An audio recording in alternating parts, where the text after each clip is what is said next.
Well, well, well. Welcome to another episode of the Obsessed with Pickleball podcast. I'll start by making the joke that everyone is going to make. Not a lot to talk about, right? Not a lot to talk about in pickleball today. I thought I was going to come on here today and just talk about how Jorja Johnson is the greatest athlete of our generation. It was a huge weekend for all my favorite players across all sports. UConn won the UConn won the NCAA national championship. Paige Beckers got her national championship. AZ Fudd won MVP. Couldn't be better. And then that same morning, I get to watch Jorja Johnson win a gold medal in mixed doubles and women's doubles, taking down Anna Leigh in both events with, of course, her brother J.W. Johnson and the queen, the icon, Hurricane Tyra Black. I could have done a whole podcast just talking about Jorja, Tyra, and J-Dub.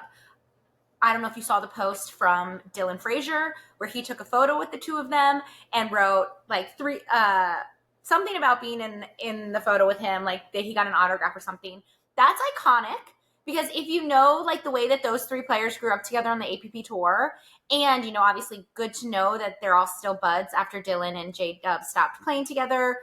The videos of Julie Johnson hugging her husband with her glasses like falling off her face after J-Dub and Jorja won, and then seeing her crying when Tyra was talking about how much she loves playing with Jorja and how much she loves Julie was just, what a way to spend a Sunday morning. But alas, that's not what we're going to focus on today. We're going to focus on the news that has shocked the pickleball world. Anna Leigh Waters and Catherine Parenteau are donezo. They've split. They've broken up. If you've been around for a while, this is nothing new.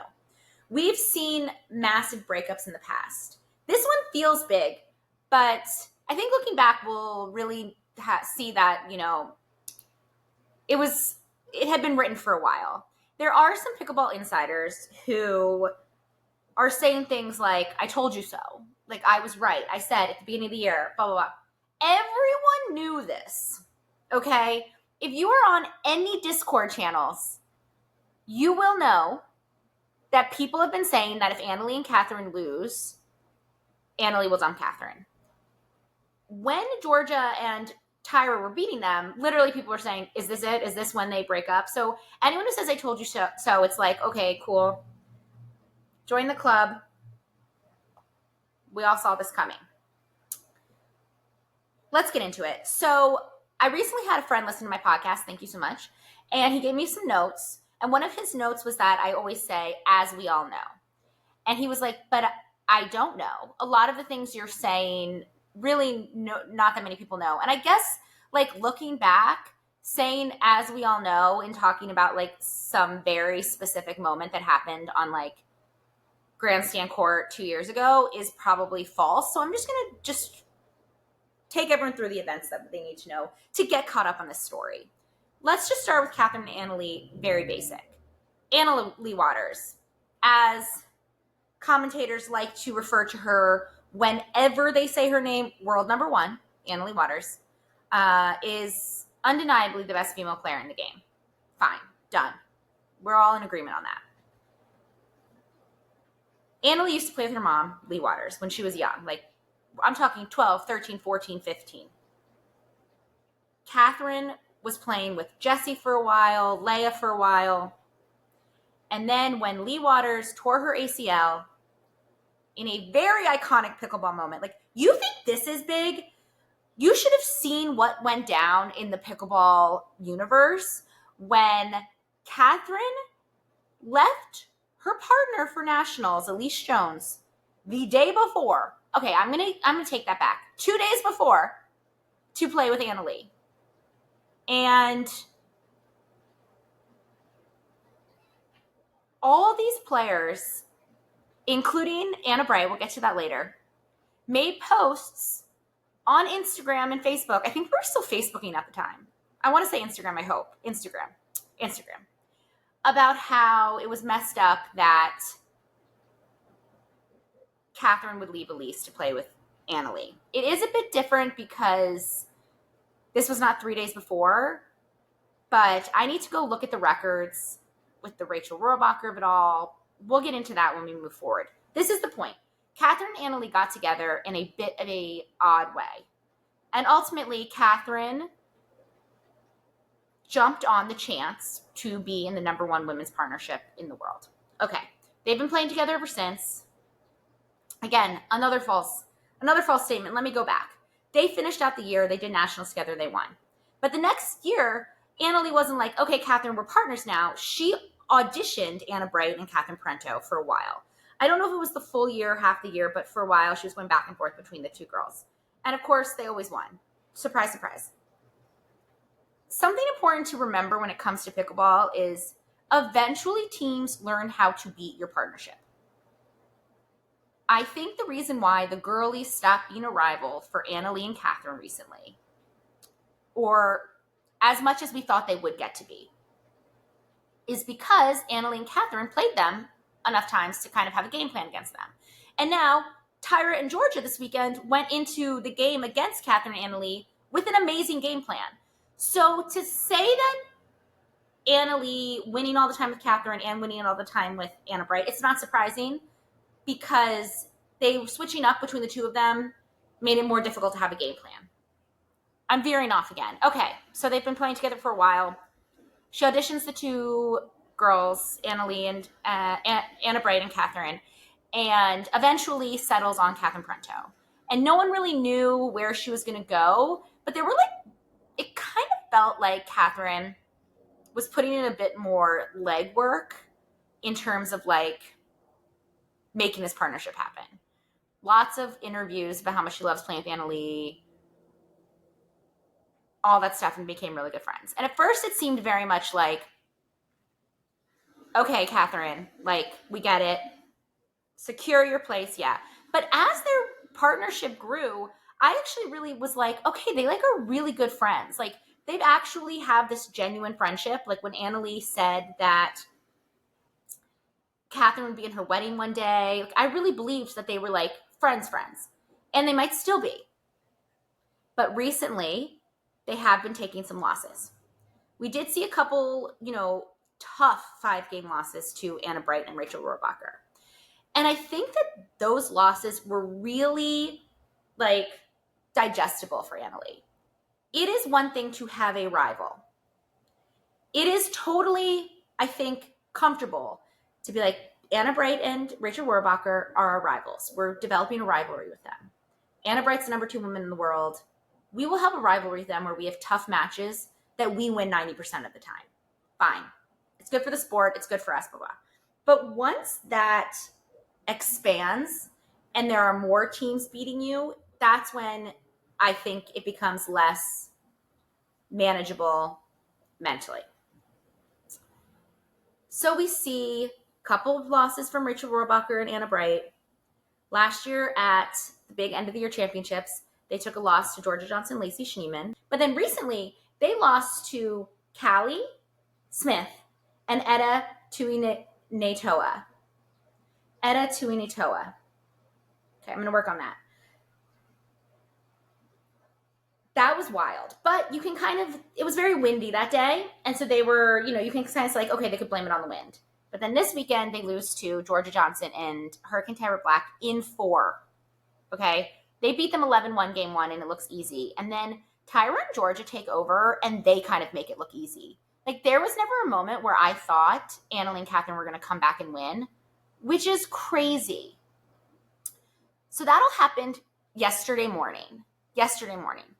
Okay, so not even 48 hours ago when I'm recording this podcast. That's crazy.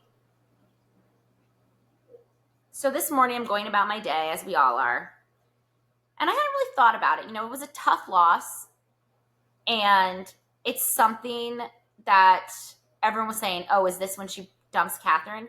But I don't think any of us could have known that it would happen this fast.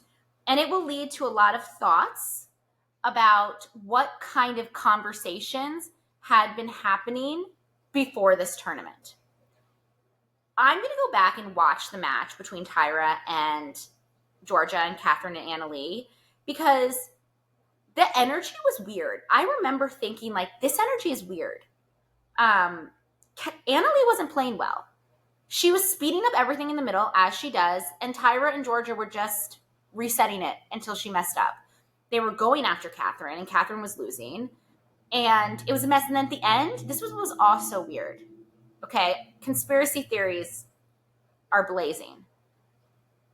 They put Catherine on the left for the last 3 points for like probably not the first time in the whole match, but they weren't switching a lot.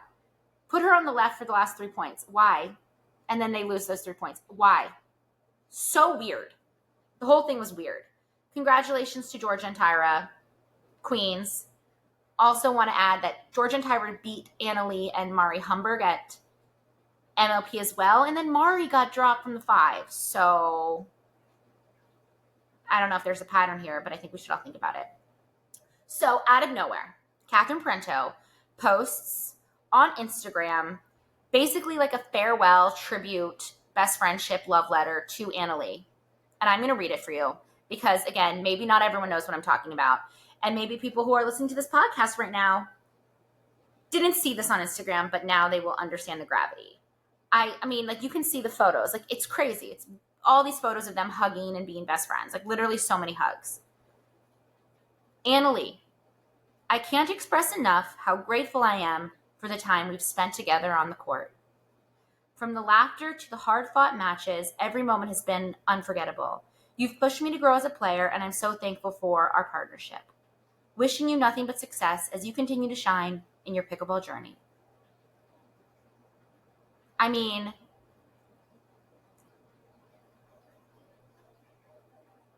floored. So, of course, everyone knew right away that this was a breakup letter. And I do want to say, props to Catherine and her team for being like, let's just get out ahead of this. Let's just announce it ourselves. And it's a choice. It's a choice, but I like it. I don't hate it as a choice. So that happened. So let's just say my mind's been racing ever since. So everyone's looking for information. It doesn't take long for pickleball.com to break the news that Anna Leigh Waters will be playing with Anna Bright for the rest of the year. When I saw this, my heart sank. I was so excited for what was to come with women's doubles now that Catherine and Anna Leigh were broken up. We had just started to get like a lot of parity in the field. Now we were seeing that Catherine and Anna Leigh were beatable. What partnerships can we put up to beat them more often, where we can have different teams winning every week, kind of like what I hope we're seeing in men's doubles? I was thinking Anna Bright and Jorja Johnson, Catherine and Etta.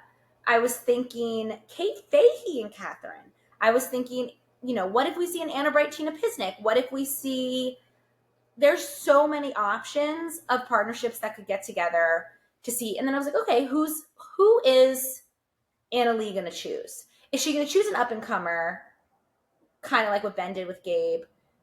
The problem is Gabe had already proven himself. So who was she going to choose? I guess that is something I should have thought about when I fantasized about all the fun partnerships we could have. I wanted to see Anna Leigh with Paris. That would have been fun. I want to see what that looks like. That would have been a really good team. I want to see all these things. But instead, we're going to get Anna Bright and Anna Leigh Waters, the number 1 and number 2 female players in the world. Great. Women's doubles has just become unbearable again. Great. So that was annoying. And I've said it many times, but it's just something I'm going to need to come to terms with for sports. And this is my quandary. I don't know if that's a word. You want to be the number 1 player in the world. Great, right? Are we all in agreement that that's what we want to do? By partnering with Anna Leigh Waters, you are essentially helping her stay the number 1 player in the world, and you will always be second. You will never be able to beat her in points this way. And that's what I thought when Anna Bright first started to play with her during her audition phase, is I was like, why? You have nothing but upside. Do not play with Anna Leigh. And so when she played with Rachel, I was really excited. When they started having wins, I was really excited.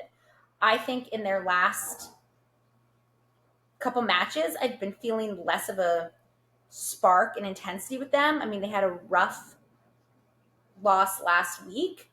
Not even making it. I think they lost in like the quarters or something to the Kawamotos, who just outplayed them. But I was thinking, there's so many people Anna Bright could partner with. Let's see an Anna Bright Jackie teaming. Let's see an Anna Bright Jorja teaming. Let's see an Anna Bright Paris teaming. Like, let's mix it up. And Rachel can mix it up and play with other people too. But now, no, she's playing with Anna Leigh. Fine. And this happens in sports. I mean, we see it. NBA players choosing teams based on their ability to win. Makes sense, I guess. The transfer portal in college basketball now, I guess, okay? I will say for now, if your pay isn't altered by wins, then I would keep trying to chase it to get higher to beat her. But the PPA is changing it so that prize money will be more lucrative and contracts will get renegotiated. So the question is, has the PPA spoken to Anna Bright about her potential new contract if she signs up with Anna Leigh Waters? I would like to know that. This is all just speculation, but I need it to make sense. Of course, you want to team up with Anna Leigh so you can win that prize money. But I don't know, like, is the prize money that you're going to get worth it to basically just say, okay, I'm okay being number 2? Maybe it is. But what I do need to understand is the Rachel Rohrabacher of it all. They just released sweatshirts, merch for their partnership merch. These extremely expensive sweatshirts that they were giving out to everyone, that everyone was wearing, like advertising their partnership mere weeks ago. And apparently, like, I thought they were going to release something else, like some more merch. The cat's walking on the tripod again. But now they're broken up. So there's speculation that there has to be a reason why they've separated. And I need to know what it is, because I can't see. If Anna Bright broke up the girlies because Anna Leigh Waters asked, that's tough for me to wrap my head around. Tough. Okay, so after Pickleball.com released the thing about Anna Bright and Anna Leigh Waters partnering, there was still some hesitation to believe it amongst some people.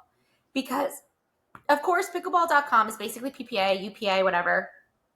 But I wouldn't put it past them to release some clickbait and be like, never mind, or anything. But then Yola posts a video. And you have to check it out on their Instagram. But it's basically, you know, clips of Anna being like an amazing player. And then the post is honestly pretty cringe, but I'm going to tell you what it is. It says, it's about time, AB capitalized. We always, ALW capitalized, knew she belonged on top. Okay. Oh. Okay. This is what I'm struggling to understand. How is making it to the top being chosen by Anna Leigh to be her partner? So winning's not the top anymore. Winning gold medals is not the top. Anna Leigh choosing you to be her partner is now what means you've made it to the top.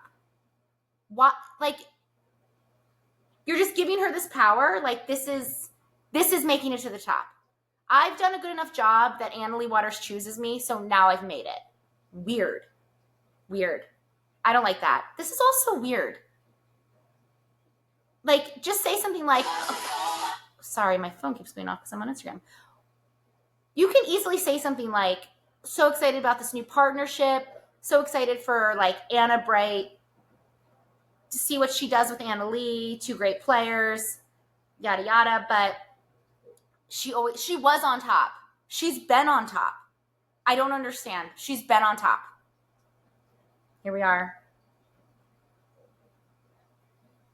Okay. So that's my thoughts on that. Now, it wouldn't be a Obsessed with Pickleball podcast if I didn't take you guys back in time for a little history lesson, a little lore. In this moment, I feel bad for Catherine because I have been in pickleball partnerships before where, as the weaker player, it could seem like it's my fault that we lost. But I don't think it is necessarily Catherine's fault 100% that they lost. There will always be a weaker player. That's just the way the universe works. You can't possibly be equal to each other. And Anna Leigh Waters did not play well this weekend. She also lost mixed. She also lost mixed with Ben recently. Is she going to break up with Ben? Maybe soon. The world is not ready for Anna Leigh Waters, Ben Johns breakup. And the PPA is not ready for Anna Leigh Waters, Ben Johns breakup. That would be crazy. Even though I'm not going to lie, I'd love to see it. But I think that they know that if Anna Leigh breaks up with Ben, he's screwed. I actually think that Ben and Etta could potentially beat Anna Leigh and any other man. But I don't know if we'll know about that. We'll know that for a while. I think the PPA is like, let's just let Ben get settled with his new partner, Gabe, who we gave a massive contract to. Massive. Sus. If I see the Anna Bright contract come out and it's like insane, it's all going to make sense. It's all going to make sense. Anyway, back to the history lesson. It was a few years ago. I have always been a Catherine Parenteau fan from back in the day when she was playing with Jessie Irvin. That was my favorite partnership.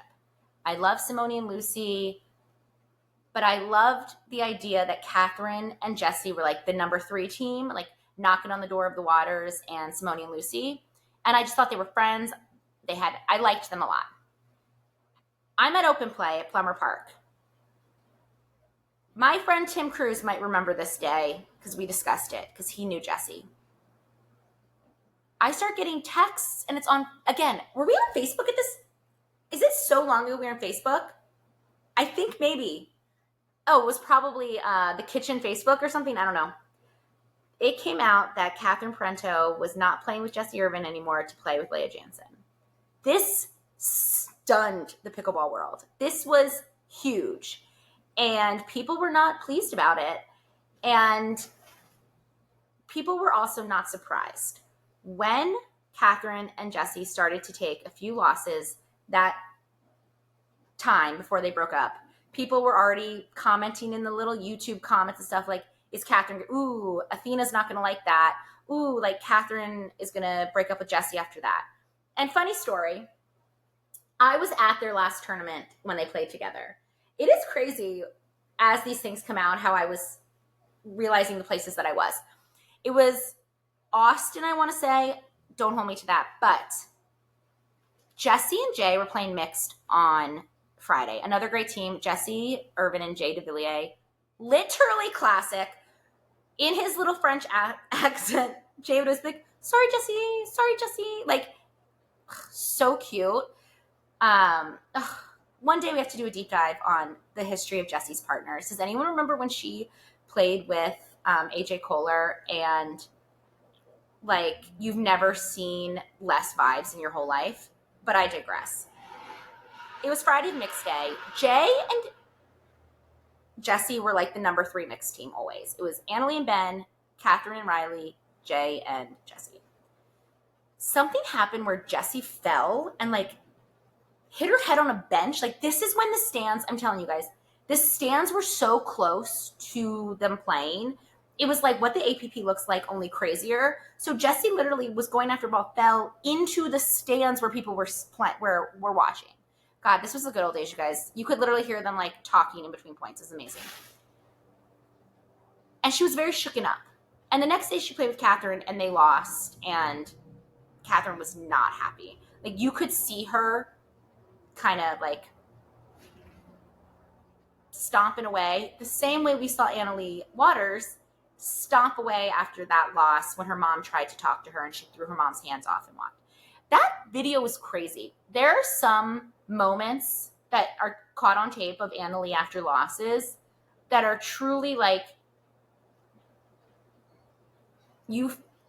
she does such a good job with her interviews and being a presence and a personality. And then sometimes these videos come out of her and you're like, girl, no one else acts that way after they lose. No one else. Anyway. So then I get a text from some of my pickleball friends like Jesse and Catherine. And I'm like, what? Like, I'm devastated. They're my favorite partnership, you guys. Devastated. I loved them so much.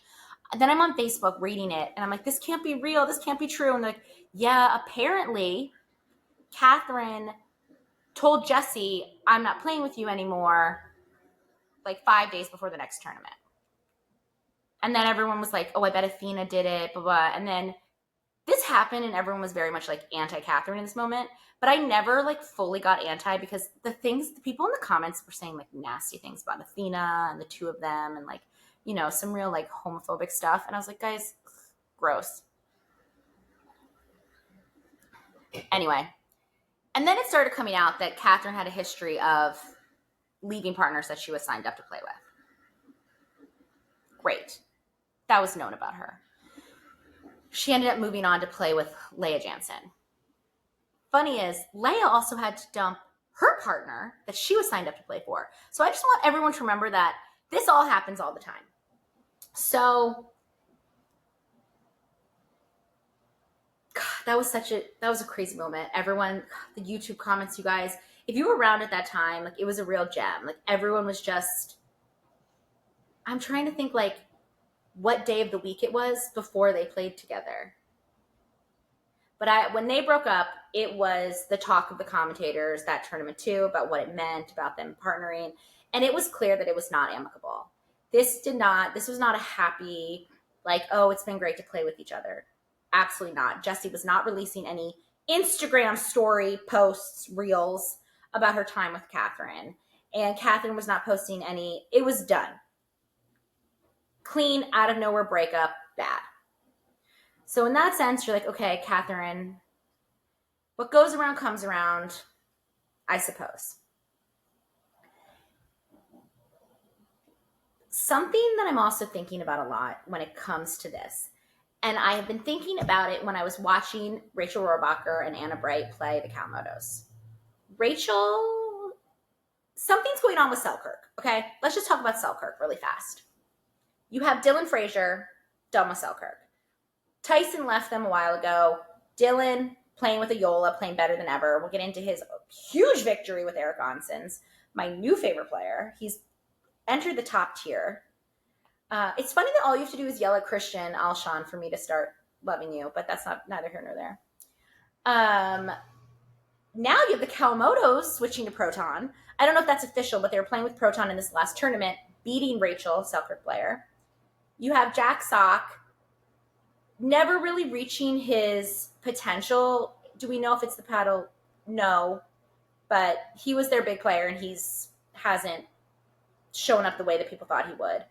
And now you have Catherine, one of their other top athletes, who just seems not to have the firepower other players have. Her hands aren't that fast. Her drives aren't driving. She's not. So my question is, and of course we can all remember QD's whole drama where he stopped using his Selkirk paddle. What's going on with Selkirk? Do they need a better paddle? I think yes. I think that Rachel, her strategy is playing fast and hard and speeding up.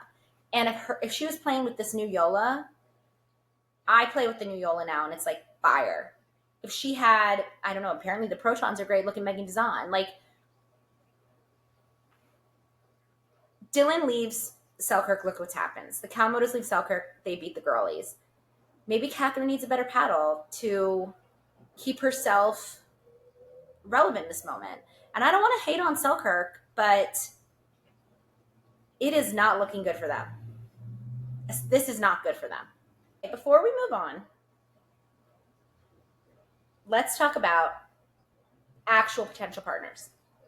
We have AB and Anna Leigh Waters playing together. Great.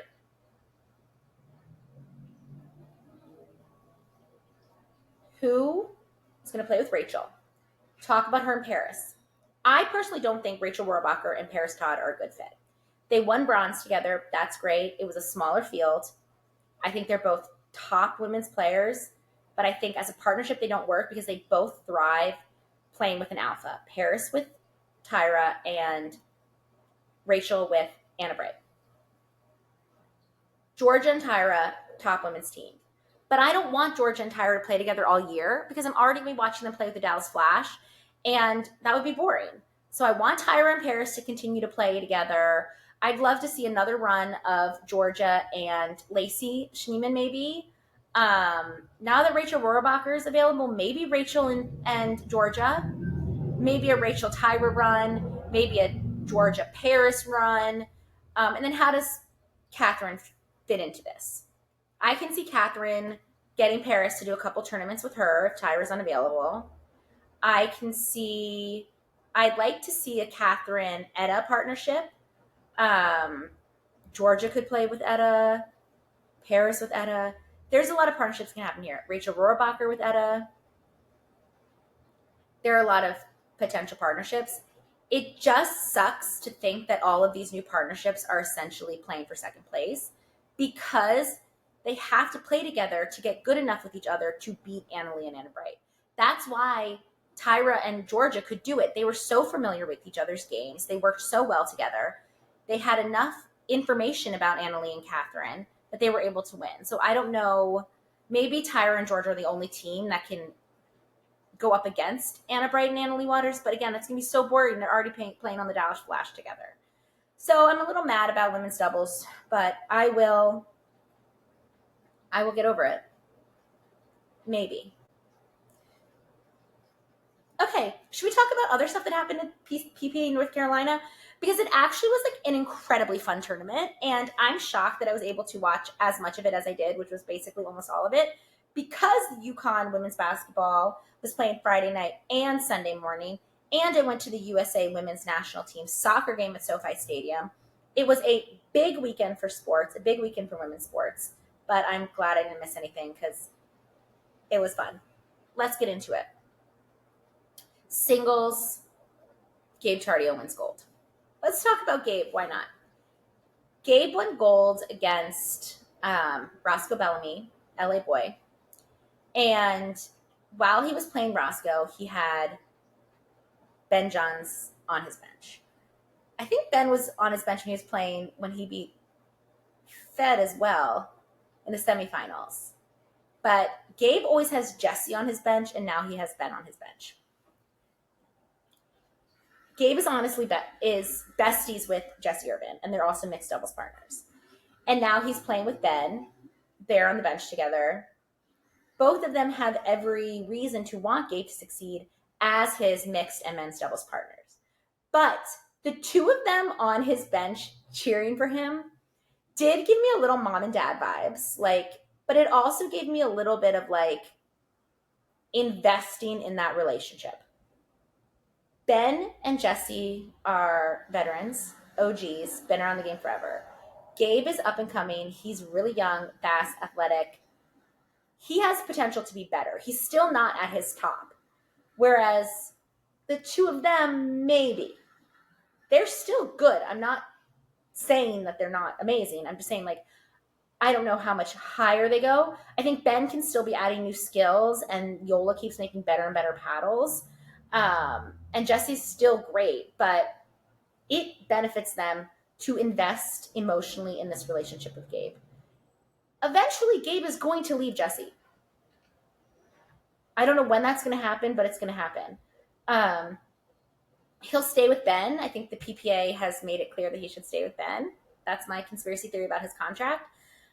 But it was just very interesting to see them on the bench together, cheering for Gabe. Very mom and dad vibes. Gabe ends up winning men's doubles and men's singles. Ben and Gabe beat Hayden, Patrick Quinn, and Federico Staksrud in the men's finals. Hayden just didn't seem his normal confident self in this match. He has so much confidence in his hands. He's aggressive. He plays super well.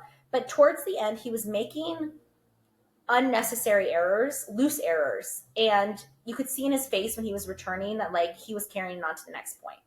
His mind was not a goldfish, like how they say, have the brain of a goldfish. He was not a goldfish. Ben and Gabe win. I think it could have been closer. I think Fed and Hayden can definitely beat that team. They just didn't play their best. But that's all fine and dandy. What we really need to talk about is Dylan Frazier and Eric Onsens beating Christian Alshon and Andre Dascu. I watched the game 3 of that match twice, all the way through. It was so good. Eric Onsens is fully insane. He's crazy. His screaming and his pumping up of Dylan, like, I could only dream of having a partner like that. And he's really good. He's doing things unexpectedly, which I think is what brought Gabe to the top, is what you can trace changing things up all the way back to the Waters. Famously, the Waters, when they were starting to become top, would speed everything up. And everyone was like, that's not how you play pickleball. You can't just speed everything up. And they're like, well, we're going to. And people weren't used to it, and they won. Gabe Tardio starts playing strong right side, speeding everything up, doing shots people haven't seen before. Now he's winning. Eric Onsens comes in, and he's hitting things just, I don't even know how to describe it, because like I've only seen, like, this is the first match. I haven't had my chance to like really wrap my head around his playing style, but he's doing things that we haven't seen before. And Dylan was vibing off of it. Like, he was like giddy, having so much fun, loves getting pumped up, loved the energy. And it's obviously not something he got from J-Dub. I mean, J.W. Johnson is not going to hype you up. He's not going to be bringing the energy. And Eric Onsens was. And they beat Christian and Andre, who are suggestively the top men's doubles team. In 3, and it was like an insane match. Christian did have a little bit of a spiral. He did kind of start losing it and making some mistakes. But honestly, Dylan and Eric just really good. They were down like 10-5, I think, for match point, and they came back and won. It was amazing. So they end up taking bronze, which is great. Huge for them. Mixed doubles, J-Dub and Jorja beat Ben and Anna Leigh. It went to 5, but in that 5th game, I knew J-Dub and Jorja were going to win. Maybe everyone won because I believed in them so much and I manifested it, but I just knew Jorja was locked in. Like, it wasn't going to be her fault they lost. And J-Dub was very consistent, and he started getting more and more aggressive, and there was not a put away that he wasn't going to put away. And I think that some of Anna Leigh's weaknesses were just really exposed this weekend. Stop speeding up in the middle. I actually literally have been talking about this for the last week, is that Dave Fleming is always saying when she's playing, when she does her speed up off the bounce, that everyone knows it's coming, but you still can't handle it because it's so fast. Why do we think that they're not going to learn how to handle it? Like, eventually, they're going to figure out how to handle it. They're going to be expecting it enough, and that's what Tyra and Jorja did. They just reset it. You want to speed up on me? I'm going to reset it. You want to speed up on me? I'm just going to block it. I'm just going to reset it. And, yeah. Should I rewatch that match too? Probably. I'll probably have to rewatch all these matches because they were so good. Big win for Jackie and Jade Kawamoto against Anna Bright and Rachel Rohrabacher. That was a really good match.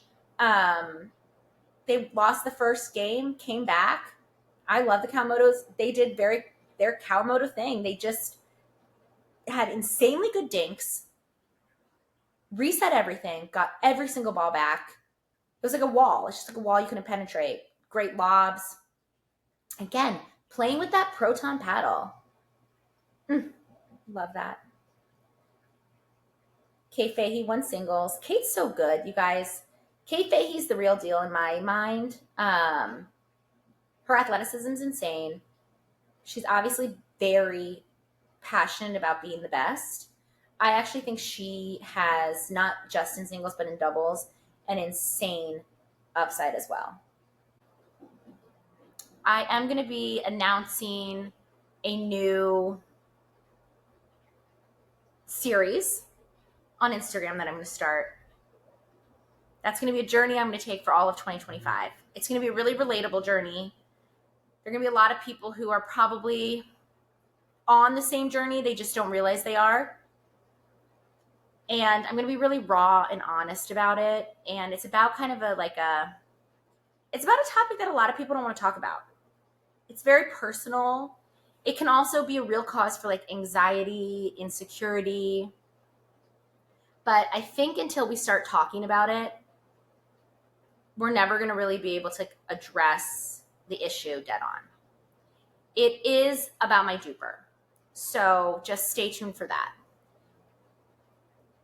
This was a lot of fun. It felt like a therapy session. I had to really get all my ideas out. This is the longest podcast I've ever recorded, and it was literally just me mind dumping. So I hope you enjoyed it.